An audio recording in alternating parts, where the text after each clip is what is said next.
परमेश्वर की उपस्थिति का एहसास संसार में हर व्यक्ति, चाहे वो आस्तिक हो और चाहे वो नास्तिक हो, पर अपने जीवन में इस बात को कभी ना कभी, कहीं ना कहीं, किसी न किसी मोड़ पर स्वीकार करता है कि परमेश्वर है और परमेश्वर की उपस्थिति इस संसार में बनी रहती है। और इसके एहसास को राजा दाऊद अपने भजन में बड़ी बारीकी से प्रकट करता है और वो कहता है परमेश्वर से, मैं तेरी आत्मा से भागकर किधर जाऊं, वह तेरे सामने से किधर भागूं। यदि मैं आकाश पर चढ़ूं तो तू वहां है, और यदि मैं अपना बिछौना अधोलोक में बिछाऊं तो वहां भी तू है। यदि मैं भोर की किरणों पर चढ़कर समुद्र के पार जा बसूं तो वहां भी तू अपने हाथ से मेरी अगुवाई करेगा और अपने दाहिने हाथ से मुझे पकड़े रहेगा। यदि मैं कहूं कि अंधकार में, तो मैं छिप जाऊंगा और मेरे चारों ओर का उजियाला रात का अंधेरा हो जाएगा, तो भी अंधकार तुझसे ना छिपाएगा। रात तो दिन के तुल्य प्रकाश देगी, क्योंकि तेरे लिए अंधियारा और उजियाला दोनों एक समान हैं।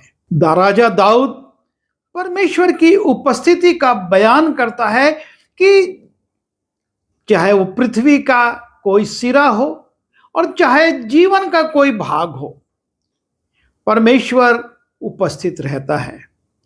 परमेश्वर की उपस्थिति का एहसास उसको होता है कि ऐसी कोई जगह नहीं जहां मैं, या कहें हम, कि हम छिप जाएं और परमेश्वर को नजर ना आए।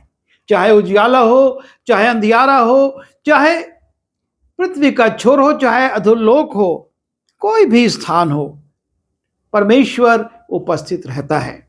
इस अनुभव को दाऊद भजन संहिता उसके 23वें अध्याय के 4 पद में भी कहता है कि चाहे मैं घोर अंधकार से भरी हुई तराई में होकर चलूं तो भी हानि से ना डरूंगा, क्योंकि तू मेरे साथ रहता है। परमेश्वर उसके साथ रहता है और इसलिए वो कहता है कि चाहे मेरे साथ सेना हो या ना हो, मेरे साथ मेरे मंत्री हो या ना हो, मेरे साथ मेरे परिवार के लोग हो या ना हो, और चाहे घोर अंधकार हो जिसमें शरीर के अंग भी साथ नहीं देते, आंख को नजर नहीं आता और पैर को सामने की ठोकर नजर नहीं आती, फिर भी वो कहता है कि घोर अंधकार से भरी हुई तराई में होकर मैं चलूं तो भी हानि से मैं नहीं डरूंगा।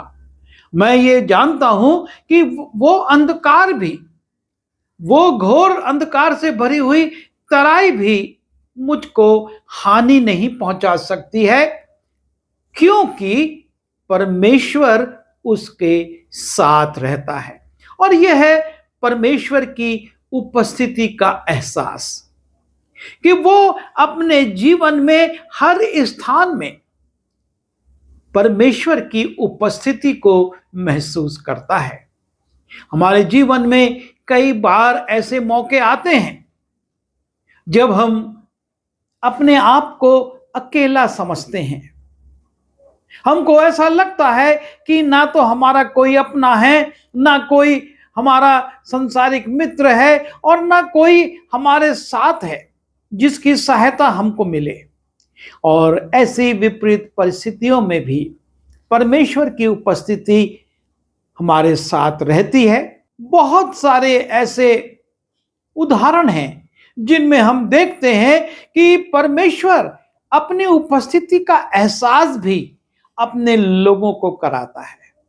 अपने दूतों को भेजकर वो उनकी सहायता करता है और इस बात का वो एहसास भी करते हैं कि परमेश्वर का दूत मेरे साथ था, मेरे अगुवाई कर रहा था, मुझसे बातचीत कर रहा था, मुझको ढांढस बंधा रहा था, मुझको भविष्य की बातें बता रहा था।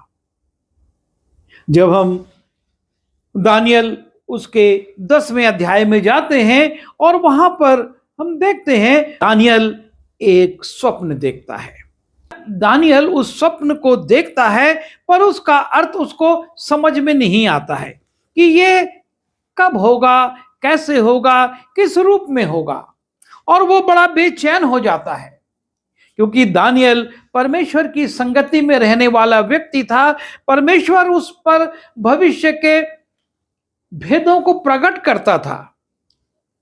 परमेश्वर दूसरों के स्वप्नों का अर्थ उसको बताता था और दानियल राजाओं को उनके स्वप्न का अर्थ बताता था। दानियल परमेश्वर की लिखी हुई भाषा को पढ़ लेता था और उसका अर्थ भी समझा देता था। उसके बावजूद ये स्वप्न जब वो देखता है तो उसको कुछ समझ नहीं आता। और जब वो परमेश्वर से प्रार्थना करता है तो 21 दिन हो जाते हैं लेकिन परमेश्वर उस पर उस स्वप्न का भेद प्रकट नहीं करता है। और दानियल जैसे विश्वासी के लिए यह एक बड़ा कठिन काल था। वो तो वैसे ही बाबुल में था, अपने देश से दूर, और वहां पर जब वो परमेश्वर से प्रार्थना कर रहा है कि मुझको इस स्वप्न का अर्थ बताइए तो उसको कोई उत्तर नहीं मिल पा रहा है। और तब हम देखते हैं वहां पर परमेश्वर अपने दूत को दानियल के पास भेजता है और दानियल अपनी पुस्तक में लिखता है, फिर किसी ने अपने हाथ से मेरी देह को छुआ और मुझे उठाकर घुटनों और हथेलियों के बल थरथराते हुए बैठा दिया। तब उसने मुझसे कहा, हे दानियल, हे अति प्रिय पुरुष, जो वचन मैं तुझसे कहता हूं उसे समझ ले और सीधा खड़ा हो, क्योंकि मैं अभी तेरे पास भेजा गया हूं। जब उसने मुझसे ये वचन कहा तब मैं खड़ा हो गया, परंतु थरथराता रहा। फिर उसने मुझसे कहा, हे दानियल, मत डर, क्योंकि पहले ही दिन को जब तूने समझने बूझने के लिए मन लगाया और अपने परमेश्वर के सामने अपने को दीन किया, उसी दिन तेरे वचन सुने गए और मैं तेरे वचनों के कारण आ गया हूं। परमेश्वर का जन दानियल से बातचीत कर रहा है और कहता है, फारस के राजा का प्रधान 21 दिन तक मेरा सामना किए रहा, परंतु मिकाएल जो प्रमुख प्रधानों में से है वो मेरी सहायता के लिए आया, इसलिए मैं फारस के राजाओं के पास रहा। और अब मैं तुझे समझाने आया हूं कि अंत के दिनों में तेरे लोगों की क्या दशा होगी, और जो दर्शन तूने देखा है वो कुछ दिनों के बाद पूरा होगा। वो पुरुष जो मुझसे ऐसी बातें कह चुका, तब मैं भूमि की ओर मुंह किए चुपका रहा।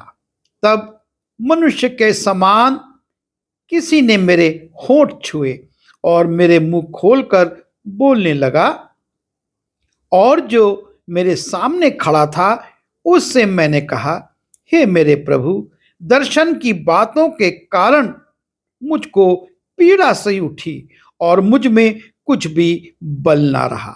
सो प्रभु का दास अपने प्रभु के साथ क्यों कर बातें कर सके, क्योंकि मेरे देह में ना तो कुछ बल रहा और ना कुछ सांस ही रही।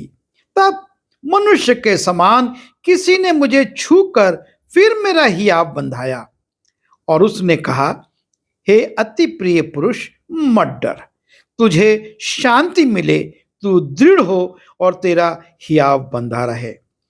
जब उसने ये कहा तब मैंने हियाव बांध कर कहा, हे प्रभु, अब कह, क्योंकि तूने मेरा हियाव बंधाया है। तब उसने कहा, क्या तू जानता है कि किस कारण से मैं तेरे पास आया हूं? अब फारस के प्रधान से लड़ने को लौटूंगा, और जब मैं निकलूंगा तब यूनान का प्रधान आएगा, और जो कुछ सच्ची बातों से भरी हुई पुस्तक में लिखा हुआ है वो मैं तुझे बताता हूं। और उन प्रधानों के विरुद्ध तुम्हारे प्रधान मिकाएल को छोड़ मेरे संग स्थिर रहने वाला और कोई भी नहीं है। और इस प्रकार से परमेश्वर का दूत दानियल के पास आता है और उससे बातें करता है। दानियल घबरा जाता है, लेकिन परमेश्वर अपनी उपस्थिति दानियल पर इस रीति से प्रकट करता है कि वो भेद की बातों को, जिनको दानियल समझ नहीं पा रहा था, अपने दूत के माध्यम से, जो उसको आता है और उसको छूता और उठाता है, उसके माध्यम से समझाता और सिखाता है। जब हम प्रेरितों काम उसके 12वें अध्याय में जाते हैं और वहां पर हम पतरस को देखते हैं। पतरस को राजा हेरोदेस ने पकड़ लिया है और उसको बंदीगृह में डाल दिया है, और जो पर्व चल रहा था उसके समापन का वो प्रतीक्षा कर रहा है कि उसके बाद वो उसको लोगों के सामने लाएगा और दंडित करेगा। पतरस जेल में अकेला है। कलीसिया उसके लिए प्रार्थना कर रही है, लेकिन ना तो कोई उससे मिलने वाला है और ना कोई उसके साथ उसको ढांढस बंधाने वाला है। और इस विपरीत परिस्थिति में परमेश्वर पतरस के पास अपने दूत को भेजता है। लिखा है, तो देखो प्रभु का एक स्वर्गदूत आ खड़ा हुआ और उस कोठरी में ज्योति चमकी, और उसने पतरस की पसली पर हाथ मार के उसे जगाया और कहा, उठ, फुर्ती कर। और उसके हाथों से जंजीर खुलकर गिर गई। तब स्वर्गदूत ने उससे कहा, कमर बांध और अपने जूते पहन ले। उसने वैसा ही किया। फिर उसने उससे कहा, अपना वस्त्र पहनकर मेरे पीछे हो ले। वो निकलकर उसके पीछे हो लिया, परंतु वो न जानता था कि जो स्वर्गदूत कर रहा है वो सचमुच है, वरन ये समझा कि मैं दर्शन देख रहा हूं। तब वे पहले और दूसरे पहरे से निकलकर उस लोहे के फाटक पर पहुंचे जो नगर की ओर है। वो उनके लिए आप से आप खुल गया और वे निकलकर एक गली होकर गए। इतने में स्वर्गदूत उसे छोड़कर चला गया। तब पतरस ने सचेत होकर कहा, अब मैंने सच जान लिया कि प्रभु ने अपना स्वर्गदूत भेजकर मुझे हेरोदेस के हाथ से छुड़ा लिया और यहूदियों की सारी आशा तोड़ दी। 2 सिपाहियों के पास 2 जंजीरों से जकड़ा हुआ पतरस सो रहा है, लेकिन परमेश्वर अपनी उपस्थिति का एहसास एक स्वर्गदूत के माध्यम से उसको देता है, और वो स्वर्गदूत आता है, जंजीरें खुल जाती हैं, वो अपने वस्त्र पहनता है, पहला पहरा, दूसरा पहरा, और फिर मुख्य द्वार सबसे निकलते हुए वो नगर में चला जाता है। परमेश्वर छोड़ता नहीं है। लगता है कि हम अकेले हैं, पर परमेश्वर की उपस्थिति हमारे साथ होती है, और वो अपने दूतों के द्वारा अपनी उपस्थिति का एहसास भी करवाता है। जब हम प्रेरितों के काम उसके 23वें अध्याय में जाते हैं और वहां पर हम देखते हैं कि परमेश्वर का दूत पौलुस के पास आता है। पौलुस बड़ी निडरता से परमेश्वर की गवाही दे रहा है, और जब वो ये गवाही देता है तो उसको बंद कर दिया जाता है। और तब लिखा है, उसी रात प्रभु ने उसके पास खड़े होकर कहा, हे पौलुस, ढांढस बांध। परमेश्वर उसको हिम्मत बढ़ा रहा है। तो जिस साहस के साथ अभी तक साक्षी देता आया है, चाहे वो राजा हो और चाहे वो गवर्नर हो और चाहे वो यहूदी लोग हों, सदूकी फरीसी हों, जिनके बीच में तू गवाही देता आ रहा है, उसी रात प्रभु ने उसके पास आकर खड़े होकर कहा, हे पौलुस, ढांढस बांध, क्योंकि जैसी तूने यरूशलेम में मेरी गवाही दी, वैसी ही तुझे रोम में भी मेरी गवाही देनी होगी। परमेश्वर एहसास करा रहा है कि जब तू गवाही दे रहा था तब भी मैं वहां था, और जब तू इस जेल में है, तुझको बंदी बनाया गया है, तुझको बांधा गया है, मैं तेरे साथ हूं। और तू हिम्मत बांध, तुझको जैसी यरूशलेम में तूने गवाही दी थी, वैसी ही गवाही तुझको रोम में देना है। परमेश्वर भावी योजना भी उसको बता देता है कि तेरी गवाही सिर्फ यरूशलेम तक सीमित नहीं है, लेकिन तुझको रोम जाकर कैसर के सामने भी मेरी गवाही देनी है।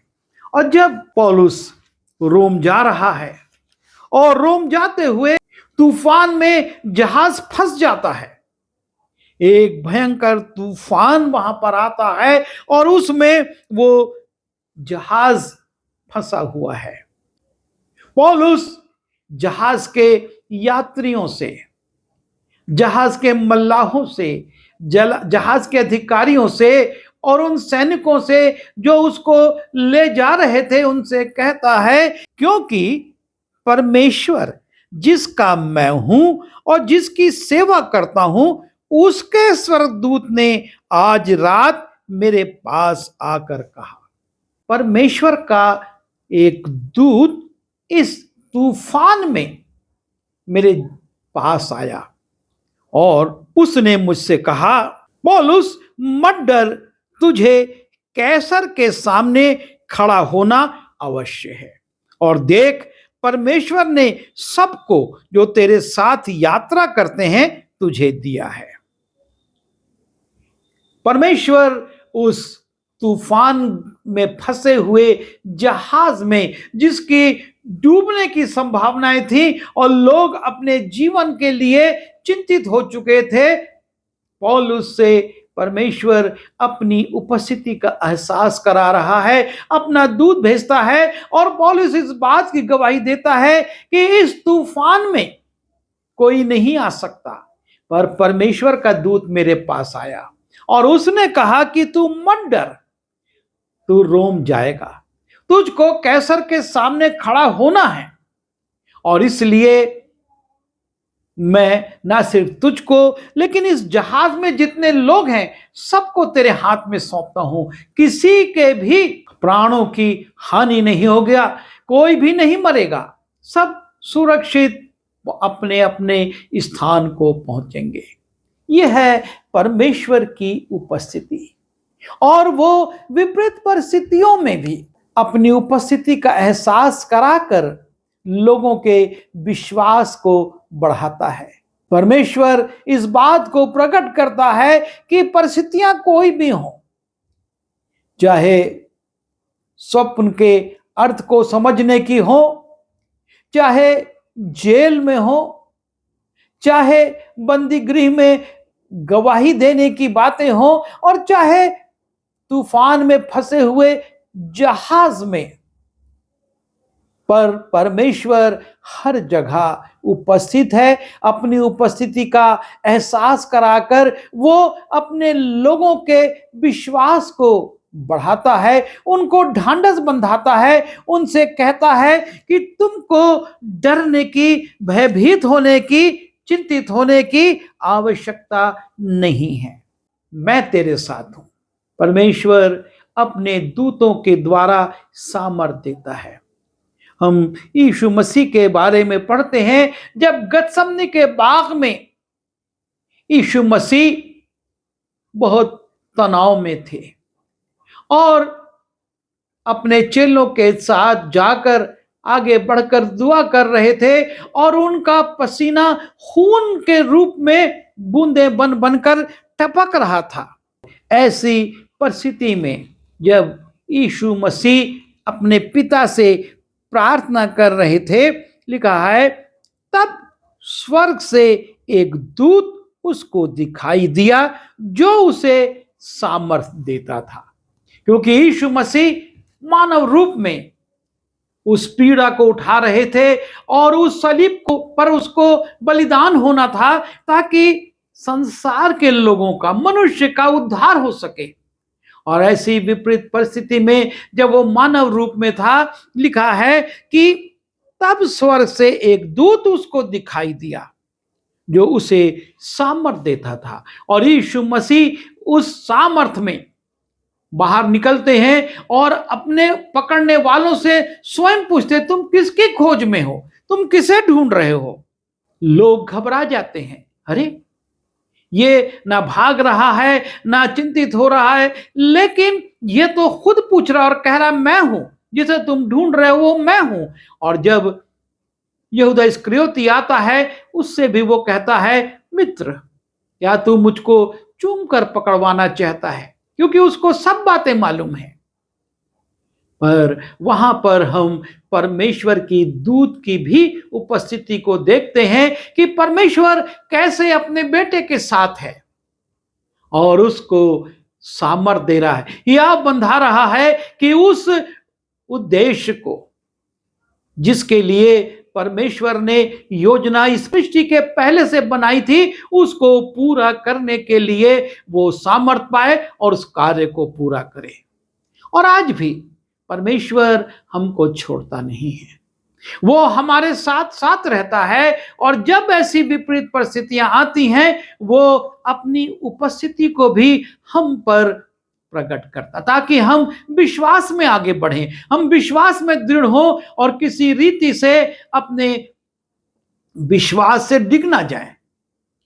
और इसलिए हम जब इन पदों को पढ़ते हैं, हम परमेश्वर से प्रार्थना करें, प्रभु विपरीत परिस्थितियों में हमारी सहायता कर, अपने दूत को भेज ताकि वो हमारा मार्गदर्शन करे।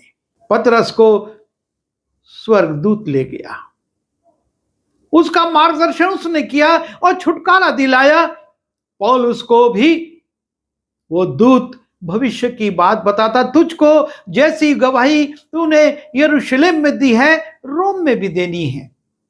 और जब तूफान है, वहां पर भी दूत आकर उसका मार्गदर्शन करता है कि इस तूफान से मत डर, क्योंकि तुझको तो रोम में जाना है, कैसर के सामने खड़ा होना है।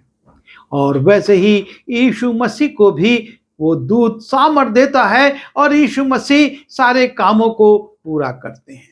हमको भी परमेश्वर अगुवाई देता है, हम उसकी उपस्थिति के एहसास को अपने अंदर महसूस करें और उसके काम को पूरा करें, ताकि वो हमारे माध्यम से भी उन योजनाओं को जो उसने हमारे लोगों के लिए, हमारे पड़ोसियों के लिए, हमारे नगर के लिए, हमारे देश के लिए बनाई हैं, हम पूरा कर सकें। आइए प्रार्थना करें। प्रभु जी, धन्यवाद देते हैं कि आप हमको कभी नहीं छोड़ते। कहीं भी चले जाएं, किसी भी कोने में चले जाएं, पर आपकी उपस्थिति बनी रहती है और आप उसका एहसास भी करवाते हैं, ताकि हम विश्वास में और बढ़ते चले जाएं। हमारी सहायता कीजिए कि हम मनुष्यों की ओर ना देखें, संसार की ओर ना देखें, केवल आपकी ओर देखें और आपके विश्वास में बढ़ें और आपके कार्य को पूरा कर सकें। विनती यीशु मसीह के नाम से मांगता हूं, आमीन।